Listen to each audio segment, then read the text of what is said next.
Praise the Lord. Good morning. అందరూ బాగున్నారండి?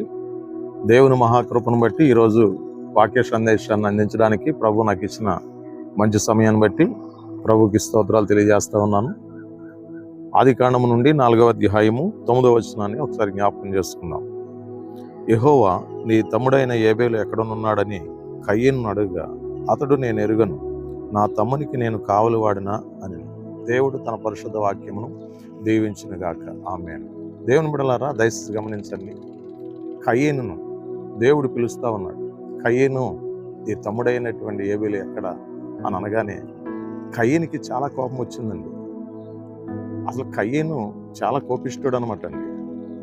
నా తమ్ముడికి నేను కావలివాడినా అని అంటా ఉన్నాడు. చూడండి, దేవుడే స్వయంగా కయీనును సమాధానం అడుగుతుంటే కయీను యొక్క సమాధానం ఎలా ఉందో తెలుసండి? చాలా భయంకరంగా ఉంది. దేవుని బిడ్డలారా, ఈరోజు చాలా మంది దేవుని ఎడల కానివ్వండి, మానవుల ఎడల కానివ్వండి, వారి యొక్క సమాధానం ఎలా ఉంటుందో తెలుసండి? చాలా రెక్లెస్గా ఉంటుంది. ఇటువంటి పరిస్థితులు మానవుని జీవితంలో ఎంత మాత్రం కూడా మంచివి కాదు. సమాధానముగా మాట్లాడటం చాలా ప్రాముఖ్యమైనటువంటి విషయం. కుటుంబంలో బిడ్డలతో సమాధానంగా మాట్లాడడం ప్రాముఖ్యం. భర్త భార్యతో సమాధానంగా మాట్లాడడం మంచిది.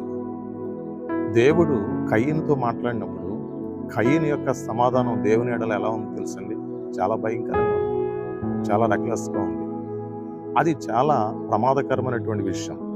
దేవుని బిడ్డలారా, దయచేసి గమనించండి. ఈరోజు నువ్వు ఎవరైనా కానీ నీ యొక్క సమాధానం సమాజంలో కానీ, సొసైటీలో కానీ, కుటుంబంలో కానీ, వ్యక్తిగత జీవితంలో కానీ, ఇతరుల ఎడల ఈ సమాధానం ఎలా ఉంది? ఒకసారి నిన్ను నీవు పరీక్షించుకోవాల్సినటువంటి అవసరం ఎంతైనా ఉంది. ఒక విషయాన్ని మీతో నేను చెప్పాలని ఆశపడుతున్నాను.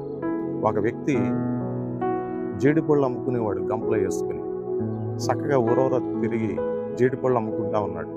తన వ్యాపారాన్ని ముందుకు తీసుకుని వెళ్తా ఉన్నాడు. ఒక కోతి ఆ వ్యాపారాన్ని చూసింది. ఆ జీడిపళ్ళు ఎర్రగా ఉండటం చూసి అతడు బయలుదేరి వెళ్తూ ఉంటే దేవుడు ఆ గంపలోనికి దూకి ఆ జీడిపళ్ళు తినేసి తన వ్యాపారాన్ని పాడు చేసేది. ఆ కోతిని కంట్రోల్ చేయాలంటే తన వల్ల అయ్యేది కాదు. కానీ ఆ వ్యక్తి ఒకసారి ఒక మంచి ఆలోచన కలిగి ఉన్నాడు. ఏంటి తెలుసా? ఈ కోతిని కంట్రోల్ చేయాలంటే జీడిపళ్ళకు బదులుగా గంపలో ఎర్రని బొగ్గులు వేసుకుని వెళితే ఆ అలవాటైనటువంటి కోతి ఖచ్చితంగా ఈ గంపలోకి దూకుతుంది. అప్పుడు దాని యొక్క కాళ్ళు, చేతులు, దాని ముఖం కూడా కాలిపోయి ఆ అలవాటు నుండి విడుదలై నా వ్యాపారం ముందుకు సాగుతుంది అనే ఆలోచన కలిగి ఆ వ్యక్తి ఒకరోజు జీడిపళ్ళకు బదులుగా ఎర్రటి బొగ్గులు గంపలో వేసుకుని బయలుదేరి వెళ్తున్నాడు. అలవాటైనటువంటి ఆ కోతి జీడిపళ్ళు గంపలోనికి ఎలాగైతే చటక్కన దూకి జీడిపళ్ళు తినేస్తా ఉండేదో ఆ రీతిగా ఆ ఎర్రటి బొగ్గుల్లోనికి దూకి ఆ బొగ్గులను చేత్తో పట్టుకోవడం ప్రారంభించింది. వెంటనే ఆ కోతి యొక్క కాళ్ళు కాలిపోయినాయి, చేతులు కాలిపోయినాయి, ముఖమంతా కాలిపోయింది.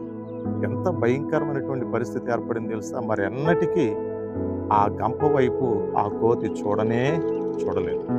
ఎందుకు అంటే ఆ కోతి ఆ గంపకు అలవాటైపోయింది. ఈరోజు చాలా మంది దేవుని బిడ్డలారా సమాధానం లేకుండా జీవిస్తా ఉన్నారు. రెక్లెస్గా సమాధానం చెప్పడం అలవాటైపోయింది చాలా మందికి. సమాధానంగా మాట్లాడకపోవటం అలవాటైపోయింది చాలా మందికి. ఈ లోకంలో పాపంలో జీవించడం అలవాటైపోయింది. అలవాటైన వాళ్ళను మార్చాలంటే ఎవరి వల్ల కాదు. కయీనికి కూడా అలాగే అలవాటైపోయింది రెక్లెస్గా సమాధానం చెప్పడం. తల్లిదండ్రులకు రెక్లెస్గా సమాధానం చెప్పడం, ఇంట్లో వాళ్ళకి రెక్లెస్గా సమాధానం చెప్పడం, సమాజంలో ఉన్న వాళ్ళకి రెక్లెస్గా సమాధానం చెప్పడం. ఈ సమాధానం అలవాటైపోయింది. అలవాటైనటువంటి జీవితాన్ని పరిపూర్ణంగా మార్చాలంటే